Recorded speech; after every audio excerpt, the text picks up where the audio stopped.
Oi, pessoal! Hoje a gente vai mergulhar num assunto que, olha, mexe com a vida de muita gente e, na maioria das vezes, de um jeito bem silencioso.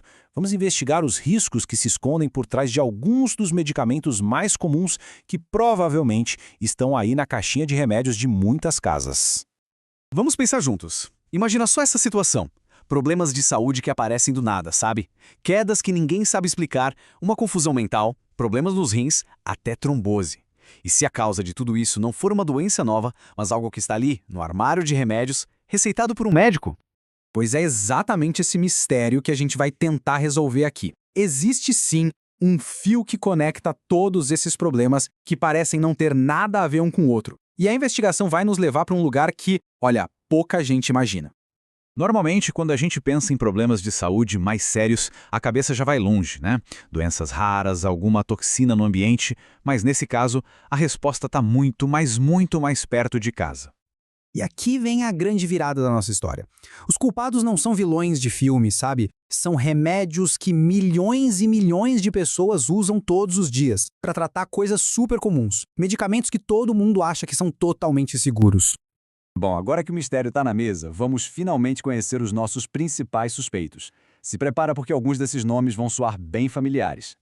É isso mesmo. A gente está falando de protetores para o estômago como o omeprazol, pílulas anticoncepcionais, remédios para pressão alta e até antidepressivos. São medicamentos super importantes em vários tratamentos, claro, mas o uso contínuo, sem uma reavaliação de tempos em tempos, pode acabar abrindo a porta para consequências bem sérias. Vamos começar pelo primeiro da lista, que é um dos remédios mais populares do planeta, o omeprazol e outros da mesma família, que são conhecidos como inibidores da bomba de prótons. O que esse estudo feito aqui no Brasil, em Patos de Minas, descobriu é o ponto central de tudo. Existe uma cultura da renovação automática. O que isso quer dizer? Que as receitas são renovadas sem uma conversa de verdade com o médico, sem checar se ainda precisa, e aí um tratamento que era para ser curto acaba virando crônico e, com o tempo, perigoso. E olha, os riscos não são pouca coisa não. O uso prolongado pode levar a danos permanentes nos rins, pode causar deficiência de vitamina B12, e o mecanismo é interessante. O remédio diminui tanto a acidez do estômago que o corpo não consegue mais soltar a vitamina da comida para absorver. O resultado disso? Pasmem, podem surgir sintomas neurológicos que parecem até demência. E não para por aí, a absorção de minerais importantes como cálcio e magnésio também fica prejudicada, o que pode levar a problemas nos ossos. Vamos para o nosso próximo arquivo. Porque o omeprazol não está sozinho nessa. Outros medicamentos bem comuns também podem criar um verdadeiro efeito dominó, com pequenos impactos que vão se somando com o tempo. Os anticoncepcionais hormonais, claro, são fundamentais para o planejamento familiar de milhões de mulheres. Mas é muito importante entender o risco que vem junto. Eles podem mexer com o equilíbrio da coagulação do sangue, sabe? Aumentando um pouquinho a chance de formar coágulos, a tal da trombose. Esse risco é pequeno para a maioria das pessoas, mas ele existe e precisa ser conversado abertamente com um profissional de saúde. Porque outros fatores, como genética e estilo de vida, contam muito.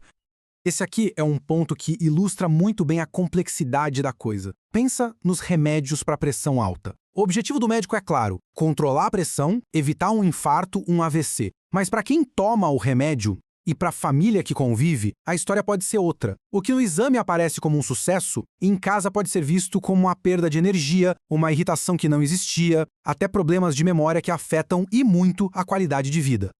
Esse dado aqui é de cair o queixo. Imagina, em um estudo, para os médicos, 100% dos pacientes estavam melhores. Mas quando perguntaram para as famílias, 90% delas disseram que a vida da pessoa tinha piorado de alguma forma. É um abismo, né? Entre o que o exame mostra e o que a pessoa sente no dia a dia. E por último, os psicofármacos. Antidepressivos, por exemplo, podem mudar a vida de uma pessoa para melhor. Mas alguns tipos, principalmente os mais antigos, podem causar aquela tontura quando a gente levanta rápido, sabe? Isso aumenta demais o risco de quedas, que era um dos sintomas do nosso mistério lá no começo. E outros efeitos, como sonolência, uma sensação de névoa mental, podem ser sutis, mas com o tempo eles se acumulam e afetam a vida prática, exigindo muita atenção. Então, depois de olhar todas essas pistas, qual é o veredito? Será que os remédios são os grandes vilões da história? A resposta talvez não seja a que a gente espera. O ponto central é exatamente este. O problema, na grande maioria das vezes, não é o medicamento em si.